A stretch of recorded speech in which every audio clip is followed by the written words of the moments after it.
सूचना केवल हमारे विचार हैं, वित्तीय सलाह नहीं।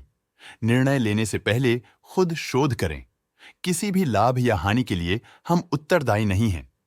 आज हम देख रहे हैं हिंदवेयर होम इनोवेशन लिमिटेड के 2024-25 Q3 की consolidated financial performance. Starting with the sales, पिछले क्वार्टर से सेल्स में -6% का डिक्रीज हुआ है, मगर कंपनी ने पिछले साल के मुकाबले मार्जिनल सेल्स डिक्लाइन रिपोर्ट किया, around -14%। Expenses -5.5% quarter on quarter decrease हो गए हैं, जो साल भर के -11.5% के डिक्लाइन के साथ अलाइन करता है। एक्सपेंसेस में डिक्रीज अच्छा है, लेकिन सेल्स में डिक्रीज निराशा की बात है। ऑपरेटिंग प्रॉफिट, जो पिछले साल के कंपैरिजन में -50.5% डाउन हुआ है, quarter on quarter around -7% decrease हुआ है। Operating profit margin OPM annual basis पे -3% से डिक्रीज हुआ है और पिछले क्वार्टर के कंपैरिजन में -0% से डिक्रीज हुआ है। एक्सेप्शनल आइटम्स को ऐड करके अदर इनकम पिछले क्वार्टर के कंपैरिजन में -17.5% गिर गई, बावजूद इसकी ईयरली डिक्लाइन -24% हुई है। इंटरेस्ट एक्सपेंसेस पिछले क्वार्टर से -4% डाउन हुआ, लेकिन ईयर ओवर ईयर डिक्रीज -4% हुआ है।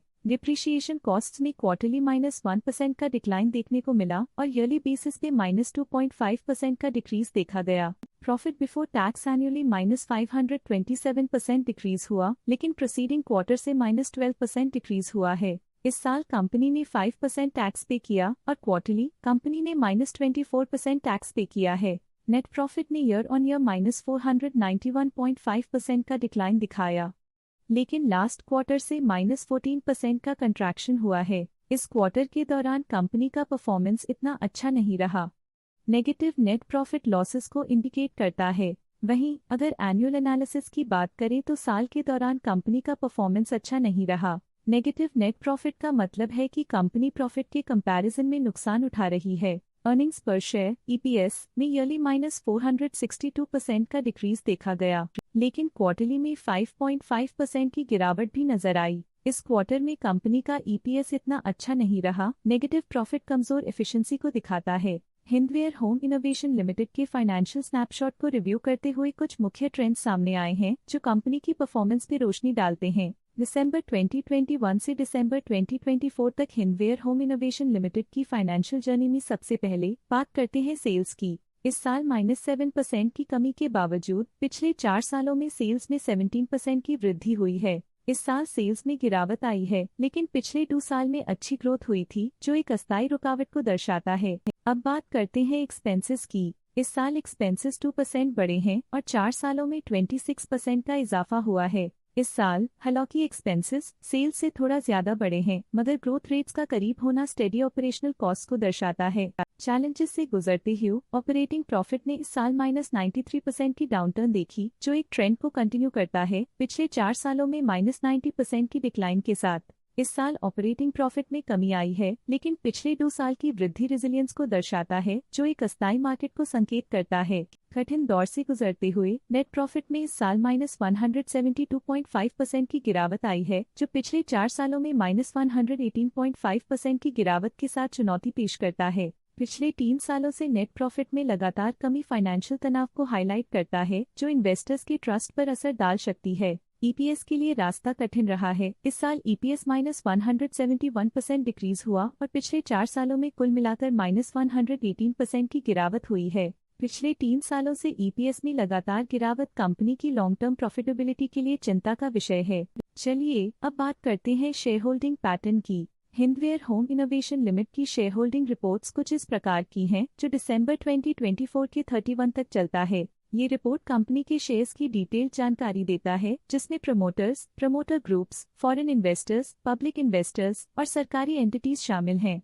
प्रमोटर्स शेयर होल्डिंग 2024 के सितंबर में 51.32% से इंक्रीज होकर 2024 के दिसंबर में 52.54% तक का इंक्रीज देखा गया है। इस इंक्रीज से साफ होता है कि प्रमोटर्स का कंट्रोल कंपनी पे और मजबूत किया है। पब्लिक द्वारा हेल्ड शेयर्स का परसेंटेज 36.07% से इंक्रीज होकर 2024 के दिसंबर में 36.38% तक का इंक्रीज से देखा गया। ये चेंजेस स्टेट है कि पब्लिक की इन्वेस्टमेंट कंपनी में क्वार्टर टू क्वार्टर इंक्रीज हुई है। जब कंपनी के शेयर्स का अधिकतम हिस्सा प्रमोटर्स, FII, DII या गवर्नमेंट के पास होता है, तब ये माना जाता है कि कंपनी मजबूत हाथों में है। जो स्थिरता और मजबूत समर्थन को दर्शाता है और इस मार्केट की स्थिरता बनी रहती है। DII डोमेस्टिक इंस्टीट्यूशनल इन्वेस्टर्स ने अपना शेयर होल्डिंग सितंबर 2024 में 6.96% से दिसंबर 2024 में 7.58% तक इंक्रीज किया।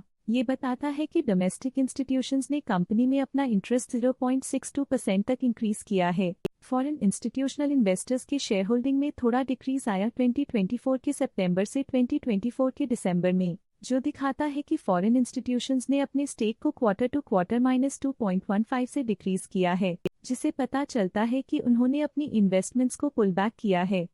ये था कंपनी का करंट शेयर होल्डिंग पैटर्न। इस सेगमेंट में हम आपको ले चलते हैं इस क्वार्टर के कुछ विशेष प्रमोटर डील्स की ओर। 2 दिसंबर 2024 को दिव्या सोमानी ने 27,100 शेयर्स खरीदे 220 रुपीज पर यूनिट के हिसाब से, जिसका टोटल था 59.7 लाख। 2 दिसंबर 2024 को मैटरहॉर्न ट्रस्ट ने 19 शेयर्स खरीद लिए 220 रुपीज पर यूनिट के हिसाब से, जिसका टोटल था 4.2 थाउजेंड। 2 दिसंबर 2024 को मिस्टर संदीप सोमानी ने 11.2 लाख शेयर्स खरीदे 220 रुपीज पर यूनिट के हिसाब से, जिसका टोटल था 24.5 करोड़। 2 दिसंबर 2024 को मिस्टर शाश्वत सोमानी ने 14,100 शेयर्स अपने पोर्टफोलियो में शामिल किए 220 रुपीज पर यूनिट के हिसाब से, जिसका टोटल था 31 लाख। 2 दिसंबर 2024 को मिस दिव्या सोमानी ने 27,100 शेयर्स इन्वेस्ट किया 220 रुपीज पर यूनिट के हिसाब से, जिसका टोटल था 59.7 लाख। 2 दिसंबर 2024 को मिस सुमिता सोमानी ने 29,700 शेयर्स इन्वेस्ट किया 220 रुपीज पर यूनिट के हिसाब से, जिसका टोटल था 65.4 लाख। 2 दिसंबर 2024 को संदीप सोमानी ने 11.2 लाख शेयर्स खरीदे 220 रुपीज पर यूनिट के हिसाब से, जिसका टोटल था 24.5 करोड़। आशा है कि ये प्रमोटर डील्स के इनसाइट्स आपको स्टॉक मार्केट समझने में मदद करेंगी। आज के लिए फाइनेंशियल सेक्टर में इतना ही। देखने के लिए धन्यवाद। स्टॉक लेटेस्ट न्यूज अपडेट के लिए चैनल को सब्सक्राइब करें और वीडियो को लाइक एंड शेयर करें।